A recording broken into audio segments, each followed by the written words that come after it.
So today morning we have already seen about rigor mortis that may happen in a dead body after the death. So let's start this lesson by describing one incident that happened in 2007, May 25th in UK. The police got information about one dead body in a flat near Cardigan. So the neighbors, they complained about the music that come from one flat, and it was playing for some days. So they got concerned and they informed the police. So the police came, they forced open the door and entered into the room, where they found the dead body of one young woman, and it seems like she was dead for a short while. Then the police started investigating about the incident. Then shortly after, around 16 hours later, another body was found nearby the woods that is present around the canal lane. And this body was found by a dog walker. A woman was walking her dog nearby the woods, and she stumbled on the body kind of. And it seems like the body was there for some time, like a few days maybe. It was the body of a man who was wearing a sports jacket, and some discoloration was setting on the body. So we can say there are two scenarios right now, like one woman's body in a flat and a man's body in woods. Okay, of course it was found in two different places around the city. Now let us look at these two scenarios and how the police is going to investigate this. It was easier for the police to find out the identity of the woman in the flat because there were a lot of details about her identity card, driver's license, all those information was there. So it was very easy for them to identify who the person who died in the flat. Her name was Nikki Overton. She was just 23 years old, and the cause of death was investigated by the police, and they found that it was due to an infection because she just came back from United States. But on the other hand, the man's body, which was available from the woods, which was not so easy to identify because there was nothing to identify him with. There was nothing on the dead body, no driver's license, there is no identity card, and nothing to identify this person. So that means the forensic investigators were called into the scene and they started investigating.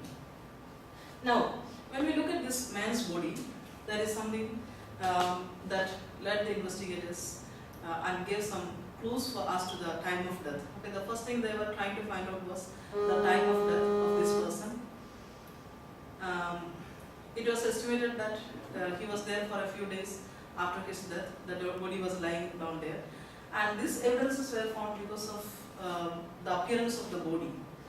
Like there was some discoloration on his body, and there was a gash in the body, a wound on the body, which was infested by maggots. The blowflies and maggots were there, so the wound was already infested. The woman who found this body, she was in a shock, and she was under treatment later because it was such a gross scene to see this body lying down there with a gash covered by the maggots and the flies, etc. Okay. Now we have seen that when a person died, or a cadaver, as we call it, the first thing that may happen, the first change that will come that will be appearing on the body, which is visible, which is observable, is the setting in of rigor mortis. Then soon after this, the body start decaying, decomposition, and the first part of decomposition is the destruction of the body cells. The body destroys its own cells once the death set in, and once the availability of oxygen is missing or lacking, the body cells start decomposing themselves in a process which is known as autolysis. Autolysis. So as the name says, auto, self-destruction, lysis, breaking down. So the body cells start break down on themselves. And we studied a similar process in Unit 2, that is also known as apoptosis. If you recall this, apoptosis, that is programmed cell death. It means immediately after the death, there is no oxygen available to the cells, and the lysosomes present in the cell, lysosomes, we have studied about these organelles, lysosomes. They contain digestive enzyme, the hydrolytic enzymes, lysozymes, and they have the ability to destroy the molecules or the cellular components. So as soon as the death occurs and there is no oxygen available, the lysosomes broke up, and they will be releasing lysozymes into the cellular environment, which break down the molecules that is present in the cell and which lead to the destruction of the cell, which is known as autolysis. So this is the first thing that, or we can say the prior action that happens before putrefaction setting. Putrefaction is the decaying process. Before it sets in, this is what happens. The lysosome release the lysozyme and the cell started digesting itself or destroying itself in a process known as autolysis. So once autolysis starts, the process starts from the intestine, from within the intestine, because we have studied that in the intestine, in the gut, there are so many digestive enzymes which are all powerful. So usually the process of autolysis starts straight from the intestine, then it spread outward around the other tissues of the body. Since the digestive enzymes are openly present in the gut, they start destroying the gut walls first and then start going into the surrounding tissues and destroying them. Plus, the lysosomes present inside the cell, they themselves will release the digestive enzyme and start destroying the cell. So, the process of autolysis will start from the gut and then spread outward into the body, the whole body. And then, autolysis will be followed by another process which is known as putrefaction. Putrefaction. Or this is the process of decay, which happens to all the living organisms after their death. The putrefaction or decay. Now, there are several factors that may affect putrefaction or decay or setting in of it. Like if a body is lying outside in a warm temperature, then very fast putrefaction or decay will set in. Whereas a body which is kept in a freezer or in a cool environment, the putrefaction may set in much later, because the temperature affects this process, and its speed or the rate at which it can happen will be greatly influenced by the temperature. So it all depends upon the surrounding temperature or the ambient temperature in which the body was formed, the rate of putrefaction. And the forensic investigators use the rate of putrefaction that is found on the body, on the dead body, to estimate the time of death. Because when the body undergoes putrefaction or the process of decay, there are several changes that will happen to the body over time. So it will be like taking from first day onwards when we count. There are several changes that can happen to the body, including discoloration, appearance of blisters on the body, liquid filled blisters, and the body will be bloating up. So like this, several we can say several symptoms that occurs to the body while putrefaction setting or decay setting. So these are used as indicators or markers by the forensic investigators to find out the time of death of a dead body. Now let's see the major steps in putrefaction, the process of decay. Here is a table which shows the major steps in putrefaction, that is the process of decay. First thing that happens is skin discoloration, that is first happening in the lower abdomen. As we said, the decay process will start from the abdomen, from the intestine or from the gut, because there is gut flora, the bacteria that is permanently living in the body of a person, which were normally inactive when a person is alive, because there are many factors that control the growth of this bacteria, including the presence of enzymes, including the metabolic reactions, the temperature, the availability of oxygen, because a living person will be breathing and taking in oxygen, and most of these bacteria are anaerobic, which cannot survive in presence of oxygen.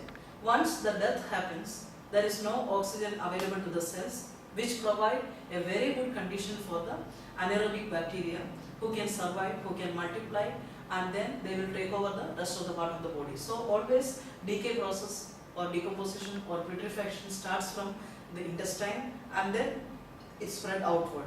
Okay, let's what are the steps of the skin discoloration? First in the lower abdomen, and then here these are the things which are noticeable when this step occurs.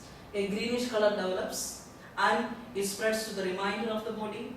So first the human body will show a greenish color, and this greenish color will be happening because of the presence of a gas which is known as a chemical which is known as sulf-hemoglobin. It is actually the hemoglobin combined with sulfur rather than oxygen. Sulf-hemoglobin will be the one which causes this greenish appearance, and it spreads throughout the body. And then it progressively changes to a darker green, a reddish green, and then it will be finally turning into a purple black color. Okay, that means the putrefaction completely set in. At that time the body will appear like purple black. So start with green, then reddish green, then purple black. That is how the coloration will change. So we do have an idea how many days it will take for these colorations to change, which give the forensic investigators an indicator to calculate the time of death when they get a body in their hand. So typically this occurs between 36 to 72 hours after the death. That is, the coloration, the change in the color from greenish to purple black will occur between this time period, 36 to 72 hours after the death. Now in the second stage we can see here skin blister formation and bloating of the body.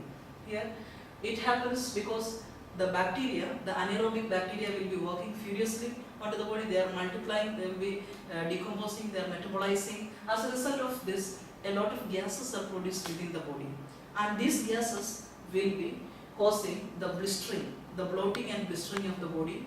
The body will appear bloated, it will be like enlarged, and there will be blisters on the skin because wherever the gas is filling, they are trying to escape, it will form the blisters. So gas filled and liquid filled blisters develop under the skin. The gases will be mainly like hydrogen sulfide, ammonia, hydrogen, then carbon dioxide, methane. All these gases will be there, which are released by the metabolic reactions of the anaerobic bacteria. And then the gases also form and collect within the still intact body. Okay, the body is still intact, it hasn't broken down yet completely, it just set in. So it will be causing that bloating up of the intestine, because intestines are like balloon. When these gases filled up, the intestine started bulging and enlarging and inflating, which causes the bloating of the whole body. So within the 7 days, typically this happens within the 7 days after death. So if you see a dead body within 7 days of the death, then we might see a scene like this. The body will be bloated so much, the person will, usually it is very difficult to even recognize a dead body at this stage. Even though the skin remains intact, it might be difficult to recognize because the person's body will be so much distorted after bloating up within this 7 days time. So that is the second stage, the blister formation and bloating of the body. Now let's see the third stage of putrefaction, that is gas release and dilation of the body. So here what happens is the gas will not remain all the time. After some time what happens is these blisters will start breaking because the skin is decaying and the gases will be released and even the liquids will be released. Here we can also say that the insects that appear on the body have a role to play in this, because when they feed on the dead body, the decaying flesh, these blisters will start usually breaking up and they release the gas and the liquids that is collected within. So let's see, continuing breakdown of the tissues of the body then leads to liquefied matter draining away. So when the blisters are broken, the liquids start draining away from that, and which bring back the body to like a deflated stage. It's like deflating a balloon. It comes back to the original size. Okay, and sometimes even shrivel up because the liquids will be losing plenty from the body and it starts shriveling up.